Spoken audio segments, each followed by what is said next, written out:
औज़ुबिल्लाहिमिनश्शैतानिर्रजीम बिस्मिल्लाहिर्रहमानिर्रहीम। Dear students, अस्सलाम वालेकुम वरहमतुल्लाहि वबरकातुहू। आज हम बायो का जो next lecture Punjab text book board का जो ऑनलाइन क्लासेस आपकी 9th की चल रही हैं, उस हवाले से हम कुछ चीज़ें पहले डिस्कस कर चुके थे। वो रीडिंग वाली थी और कुछ चीज़ें एक्सक्लूडेड भी हैं। और आज हम जिस चीज़ को डिस्कस करेंगे वो हैं बेसिक साइंटिस्ट हैं, हमारे मुस्लिम साइंटिस्ट, जिनको आज हम देखेंगे कि उनकी क्या कंट्रीब्यूशंस हैं। आपको सामने लिखा हुआ भी नज़र आ रहा होगा कि ये हमारे 3 साइंटिस्ट हैं। सिर्फ उन्होंने भी 3 लिखे हैं, काफ़ी सारे साइंटिस्ट हैं। तो जस्ट हमने अभी यहाँ पे आपके लेवल पे 3 ही डिस्कस किए जिनकी कंट्रीब्यूशन यहाँ पे मौजूद है।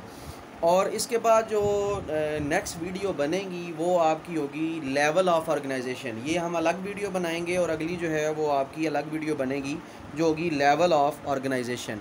तो सबसे पहले अभी हम मुस्लिम साइंटिस्ट को डील करते हुए जो कॉन्सेप्ट बनाएंगे वो ये है कि अगर हम साइंस की स्टडी करें तो मुस्लिम साइंटिस्ट की काफ़ी सारी कंट्रीब्यूशंस हैं। और ये बात जो है कहना गलत नहीं होगा कि जितना भी साइंस पे काम किया गया वो मुसलमानों की तरफ से किया गया, और बाद में जब ये हमारे जो अगयार थे वो गालिब आए और उन्होंने हमारे तमाम तर सोर्सेज़ को जला दिया, उसके बाद जो है वो हम पर ये सारा जवाल शुरू हुआ और हम साइंस की तालीम से दिन ब दिन दूर होते जा रहे हैं। तो जो वर्क है फील्ड ऑफ साइंस के अंदर उसको समराइज़ किया गया है 3 साइंटिस्ट के अकॉर्डिंग। जाबिर इब्न हय्यान हैं, अब्दुल मलिक असमही हैं और बू अली सीना हैं।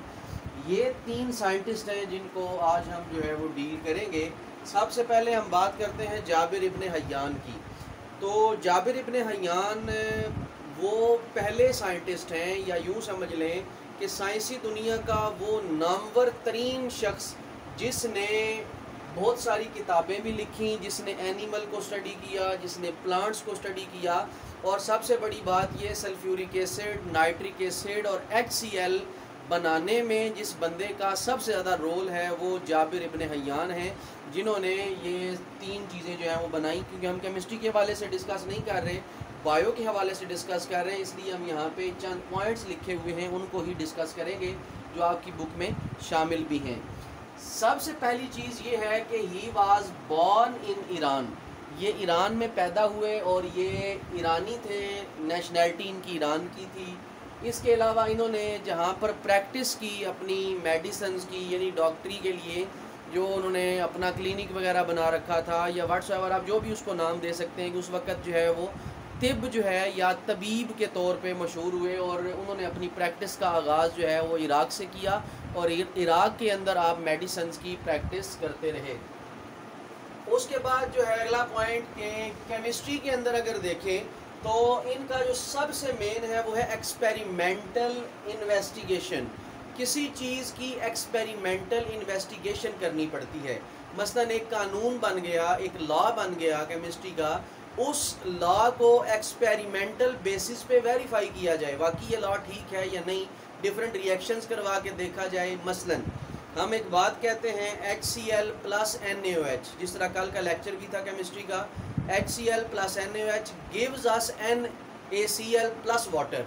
तो क्या ये वाकई इसी तरह बनता है? एक्सपेरिमेंटल वेरीफाई करके देखा जाता है। तो सबसे पहले केमिस्ट्री के अंदर जिन्होंने इस रूल को अप्लाई किया वो जाबिर इब्न हय्यान थे और उन्होंने एक्सपेरिमेंटल इन्वेस्टिगेशन की बुनियाद रखी। तो आज जितने भी प्रैक्टिकल हो रहे हैं या जितने भी एक्सपेरिमेंटल वर्क हो रहा है वो सारे का सारा जाबिर इब्न हय्यान के तवस्सुत से और उनके नॉलेज की वजह से हम तक पहुँच रहा है।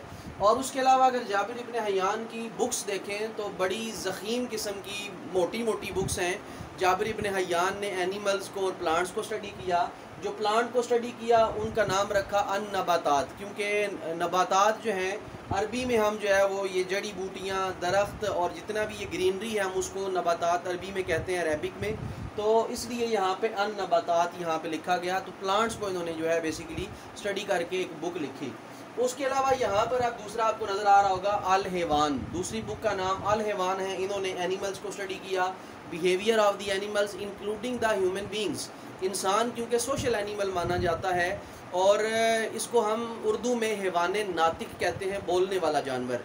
तो उन्होंने तमाम बिहेवियर्स को, जानवरों के बिहेवियर्स को स्टडी किया। अल हैवान के अंदर जितने भी एनिमल्स थे उनको उन्होंने स्टडी करने के बाद जो है वो रकम किया और लिखा, उनको कलम बंद किया। तो ये इनकी दो मशहूर किताबें हैं। आप अगर नेट पे भी देखें तो ये जो है वो आप डाउनलोड कर भी सकते हैं। तो ये कुछ अरबी में आपको मिलेंगी, किसी ने तर्जमा अगर इंग्लिश में ट्रांसलेट किया हुआ होगा तो वो भी आपको मिल सकता है, अन-नबातात और अल हैवान। अब हम देखते हैं अगला, अब्दुल मलिक असमही। अब्दुल मलिक असमही ये बेसिकली अगर कहा जाए तो ये वो पहला मुस्लिम साइंटिस्ट है जिसने एनिमल्स को डिटेल में स्टडी किया। एनिमल्स की फिर उन्होंने स्पीशीज़ बनाई, हर स्पीशी का करैक्टर डिस्कस किया, हर करैक्टर को अलग अलग उन्होंने इंटरप्रेट किया। तो ये वो एक अजीम साइंटिस्ट हैं अब्दुल मलिक असमही, जिन्होंने डिटेल के साथ जितने भी एनिमल्स थे उनको स्टडी किया। और इनका जो बनता है, ये 8th सेंचुरी के बहुत बड़े साइंटिस्ट थे। और अगर हम देखें इनका जो वर्क है 721 जो है लेके 8115 हिजरी तक है, यानी 740 से लेके 828 तक सन ईस्वी आप जो है वो ये काम करते रहे। और ये आपका काम था कि आपने एनिमल्स को डिटेल में स्टडी किया। उसके बाद आपकी 4 बुक्स हैं जो बहुत फेमस हुई और बहुत नामवर किताबें हैं, और इनको पढ़ने के बाद बहुत सारा नॉलेज जो है वो गेन किया जाता है। और अगर कोई मेडिकल फील्ड में है तो इनसे काफ़ी मदद ले सकता है। अगर किसी ने फॉरेस्ट्री में जाना है तो इन किताबों से काफ़ी सारी मदद मिल सकती है। बुक्स कौन कौन सी हैं? एक अल एबल है, एबल कहते हैं ऊँट को। एबल अरबी का वर्ड है, अरेबिक है, जिसका मतलब होता है ऊँट यानी कैमल। तो उन्होंने कैमल्स के सारे बिहेवियर को स्टडी किया, कैमल कितनी टाइप्स के हैं, किस तरह के हैं और उनकी नेचर क्या है, कौन सी अच्छी नस्ल का है, कौन सा जो है वो नॉर्मल है, इस तरह करके काफ़ी सारी टाइप्स, उनके करैक्टरिस्टिक जो हैं वो स्टडी किए गए। इसी तरह एक और बुक आपने लिखी अल खैल। अल खैल, खैल कहते हैं अरबी में घोड़े को, हॉर्स। तो यहाँ पर आपने खैल को जो है वो जितने भी घोड़े की किस्में थी, अक़साम थी, उनको डिस्कस किया, उनकी नेचर, करैक्टरिस्टिक, उनकी तरबियत कैसे की जाती है, उनको किस तरह जो है वो सुधारा जा सकता है। तो ये सारी आपने इस किताब के अंदर मेंशन किया। ये किताब का नाम है अल खैल। इसी तरह तीसरी किताब है अल वहूश। वहूश कहते हैं बेसिकली जानवरों को, वो जानवर जो वहशी जानवर हैं, जिनको हम दरिंदे कहते हैं, या वो जानवर जो हमला करने वाले हैं, उनको भी डिस्कस किया जाता है वहूश के अंदर। ओवरऑल इन दो को छोड़ के बाकी जितने भी करैक्टरिस्टिक थे एनिमल्स के, उन्होंने अल वहूश के अंदर उसको जिक्र किया। और चौथा, उन्होंने जब इंसान को स्टडी किया तो इंसान के लिए अलग उन्होंने करैक्टर, इंसान की अलग पहचान, इंसान की अलग नेचर, सब को मेंशन किया। खालकल इंसान में, खालकल इंसान का मतलब है इंसान की तख्लीक, creation of the human being. तो किताब का बेसिकली नाम यह है कि इंसान की इब्तिदा क्या है, इंसान की इंतहा क्या है, इंसान के अंदर जो वेरिएशंस आती हैं, बचपन है, लड़कपन है, जवानी है, बुढ़ापा है, there are different stages in the human beings. तो उन सारी चीज़ों को खालकल इंसान के अंदर आपने डिस्कस किया। तो ये किताबें बड़ी जो है वो इंटरेस्टिंग है। अगर कभी आपके पास टाइम हो तो इनको ज़रूर डाउनलोड करके आप जो है वो कुछ ना कुछ पढ़ने की कोशिश करें। कुछ ना कुछ ज़रूर आपको समझ आएगी, क्योंकि इंग्लिश ट्रांसलेट इनका हो चुका है। तो जब आप इंग्लिश ट्रांसलेशन इनकी देखेंगे तो ये आपको जो है वो आसानी से चीज़ें समझ भी आ जाएंगी।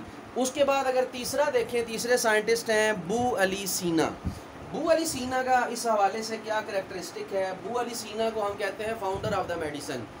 तो दवाइयाँ जिसने बनाने का इल्म ईजाद किया उसको अबू अली सीना कहा जाता है।